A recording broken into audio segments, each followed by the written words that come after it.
Telangana governor రాధాకృష్ణను కలవనున్నారు CM Revanth Reddy. మధ్యాహ్నం 12:30 రాజ్భవన్కు వెళ్లనున్నారు సీఎం రేవంత్ రెడ్డి. పెండింగ్ బిల్స్కు ఆమోదం తెలపాలని గవర్నర్ను కోరనున్నారు. సీఎం రేవంత్ గవర్నర్తో భేటీకి సంబంధించి మరింత సమాచారం మా కరెస్పాండెంట్ రాకేష్ మనకి లైవ్లో అప్డేట్స్ అందిస్తారు. రాకేష్, అప్డేట్స్ ఏంటి? ఇవాళ గవర్నర్ను కలవబోతున్నారు సీఎం రేవంత్ రెడ్డి.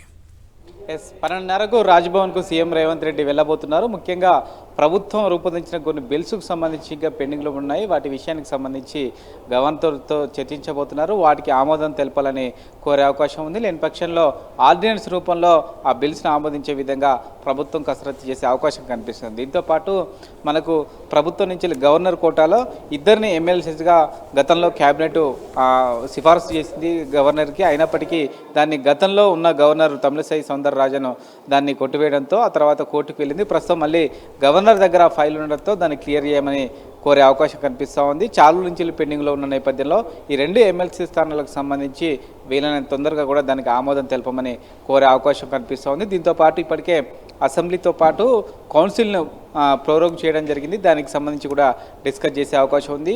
ఈ నెల మొదటి వారంలో అంటే దాదాపుగా 8 లేదా 9వ తారీఖు నుంచి తెలంగాణ అసెంబ్లీ వర్షాకాల సమావేశాలు ప్రారంభించే అవకాశం ఉంది. దీనికి సంబంధించి కూడా గవర్నర్తో చర్చించే అవకాశం ఉంది. ప్రోరోగ్ చేసిన నేపథ్యంలో తిరిగి మళ్ళీ ఉభయ సభలను ఉద్దేశించి గవర్నర్ ప్రసంగించాల్సి ఉంటుంది. దానికి సంబంధించి అంశాలు కూడా ప్రస్తావనకు వచ్చే అవకాశం కనిపిస్తుంది. దాదాపుగా హాఫ్ అన్ అవర్ నుంచి 1 అవర్ వరకు కూడా ఈ భేటీకి సంబంధించి కొనసాగే అవకాశం ఉన్నట్టుగా తెలుస్తోంది.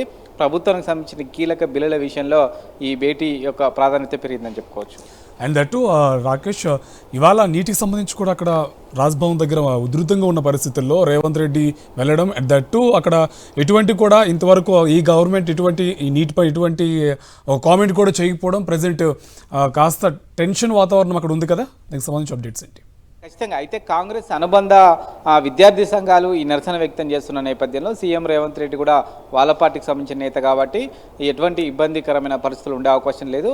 దానికి సంబంధించి సీఎం కనుక అపాయింట్మెంట్కి సంబంధించి ఖరారైంది కాబట్టి అవసరమైతే తమ ప్రొటెస్ట్ను ఒక 1 అవర్ డిలే చేసుకుంటామంటూ కూడా విద్యార్థి సంఘ నేతలు చెప్పినట్టుగా సమాచారం. అయితే ఎటువంటి ఇబ్బంది జరగకుండా పోలీసులు కూడా మరోవైపు బందోబస్తు ఏర్పాటు చేయడం జరిగింది. కీలకంగా విద్యార్థుల సంఘాలకు సంబంధించి ఏవైతే నీట్ను రద్దు చేయమని కోరుతున్నారో కాంగ్రెస్ ప్రభుత్వం కూడా ఈ అంశాన్ని మొదటి నుంచి కూడా ఉద్యమం ఉధృతం చేస్తూ ఉంది. ఇప్పటికే తమిళనాడు సీఎం స్టాలిన్ కాంగ్రెస్కి సంబంధించిన రాష్ట్రాల సీఎంలతో పాటు మిగతా ప్రాంతీయ పార్టీల సీఎంలు కూడా నీటి రద్దుపైన కేంద్రానికి సంబంధించి లేఖ రాయడంతో పాటు అన్న అసెంబ్లీలో తీర్మానం చేయాలని కోరుతూ ఆయన లేఖ రాసిన నేపథ్యంలో వచ్చే వర్షాకాల సమావేశంలో దీనికి సంబంధించిన బిల్లును కూడా తెలంగాణ అసెంబ్లీ సమావేశాలు పెట్టి ఆమోదించి కేంద్రానికి పంపించే అవకాశం ఉంది. ఇప్పటికే దీనిపైన పార్టీలో అంతర్గతంగా ప్రభుత్వంలో కూడా చర్చ జరుగుతుంది.